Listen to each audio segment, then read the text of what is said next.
Hi, Jim Ziegler, the Alpha Dog. Is the demo drive dead? Are test drives the thing of the past? Are the consumers going to buy the car and never drive the car until they own it? You know, for 45 years, I have taught that the demo drive is the most important part of the sale. The demo drive is that point in the sale when the customer goes from their logical mind to their emotional brain. They switch gears. And if a salesperson is a professional, a true professional, you already have enthusiasm. Remember, the correct selection of the right vehicle is one of the most important things we do today. And like I say, for 45 years, in the road to the sale, I have always said that the test drive, the demo drive, is the most important part of the sale. And now, with COVID and digital retailing, where customers are transacting all or most of the deal online, I've had to concede that customers do indeed today, with current paradigm shifts, the way things are in 2020, a customer will buy a car without driving it. But that is not preferable. For years, I have said that a customer that doesn't drive your car won't buy your car. And if they accidentally do buy it, they won't pay for it.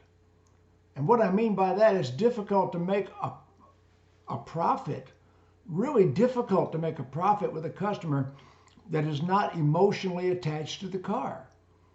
So if the salesperson does not have enthusiasm, if the salesperson does not have that customer lit up on the car, if they didn't experience it, they haven't got the emotion of driving the car, physically touching it, sitting behind the wheel, taking it down a public road. It's a tough hill to climb. Yes, you can sell a car to somebody that didn't drive it. In high population areas like New York City, high population areas like Chicago, there are dealers that do not test drive at all. They don't demo at all. The customer will own the car before they ever drive it. But that is not preferable. Recent surveys in the year 2020 are showing us in the automotive industry that more than 75% of consumers still want to drive the car. Yes, don't believe everything you're hearing from vendors that have an agenda. Customers still want to drive the car. Reputable surveys are showing that. But now we have customers that are doing all or part of the buying, the digital transaction, digital retailing online. And there are vendors that have perfected this. And I'm talking about people like Darwin, Roadster. Those are the two that come to mind as the ones that I would recommend. I would recommend Darwin. I would recommend Roadster if you are considering putting digital retailing on your website where the customer can buy the car online. And what I like about Darwin and Roadster is they're highly customizable. You can have as much or as little human interaction in their process as possible. And I'm telling you, that's important. Now, a couple weeks back, I did an interview with Germain Toyota. They're selling 500 units a month in a fishing village, a tourist village, a retirement community on the Gulf Coast of Florida. And their general manager, Brian, and I had a conversation, and Brian and I discussed the fact that selection is most important to the sale of the automobile. Being sure the customer is on the right car. You know, if you have the customer on the wrong car, and my friend Frank Crenity that sells 120, 130 cars a month, Frank Crenity emphasized to me that he even asked the customer, is there anything about the car you didn't like? Now that was something that 20 years ago we would not have done. Is there anything about this car that you did not like? Let's get that out in the open. Let's eliminate that. If there's something about this car you didn't like, we can either overcome it or switch cars right now. So think about it. The selection is important, but the demo drive. Now, consumers wearing masks, and I hope your salespeople are wearing masks.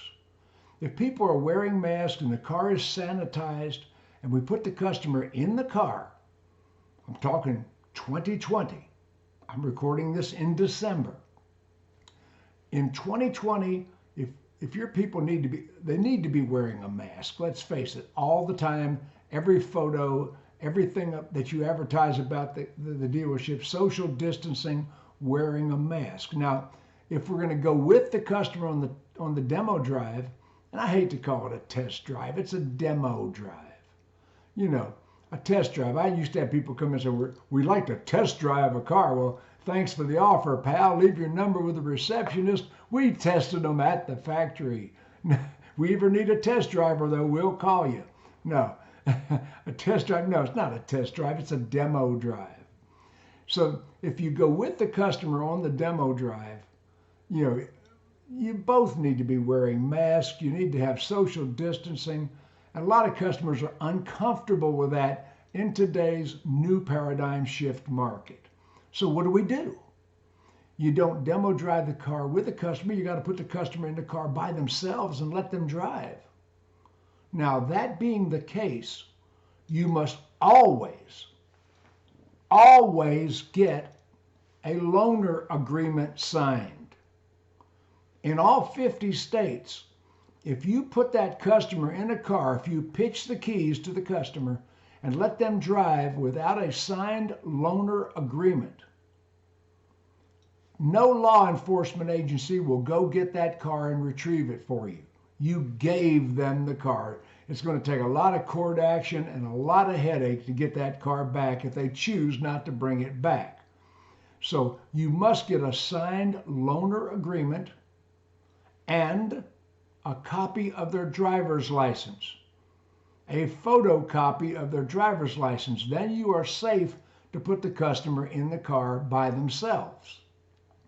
In many instances, many dealerships, we actually get a copy of their insurance card. That's optional. But you got to get a copy of their driver's license and a signed loaner agreement. Just like if you were a rental car agency, you're putting the customer in a car, you got a picture of their driver's license, you know they're legal, you identified them, and you have a signed loaner agreement. You got to do that. I have terminated salespeople that gave customer the car without management permission, without a loaner agreement. I have fired salespeople that have been with the dealership 5 years because they repeatedly gave the customer the car without going with them. That's changed. But they gave the customer the car, they didn't go with them, and they didn't have a signed loaner agreement. That was where the real rub was, and they didn't get management permission to do that. And I didn't do it the first time they did it, but if it was a repeated thing that same salesperson kept giving the customer the keys and kept letting them drive our car without management permission, without a signed loaner agreement, I've terminated people for that. That's a serious offense. Any crime that customer commits with that car, we are co-defendants. And I can tell you some war stories about where dealers didn't, and their garage liability didn't cover it because the salesman person gave them the car. So just think about that. So if we let the customer drive the car without the salesperson present, which paradigm shifts have forced many dealers to do that, be sure you have a signed loaner agreement and a copy of their driver's license, maybe their insurance card. But the selection of the vehicle is all important. Like I say, Germain Toyota, and I've got those people coming up on a training video here in a couple weeks. The people at Germain Toyota selling 500 units a month in a market where they shouldn't be selling 500 units a month. They will tell you right now the selection is the most important part of the sale. Kramer told me that, and I believe it. So anyway, the demo drive, that paradigm has shifted. Do we do it? Do we not do it? Management needs to have a meeting about that and get your policies down pat. This is what we do in this dealership. Just some tips from the Alpha Dog.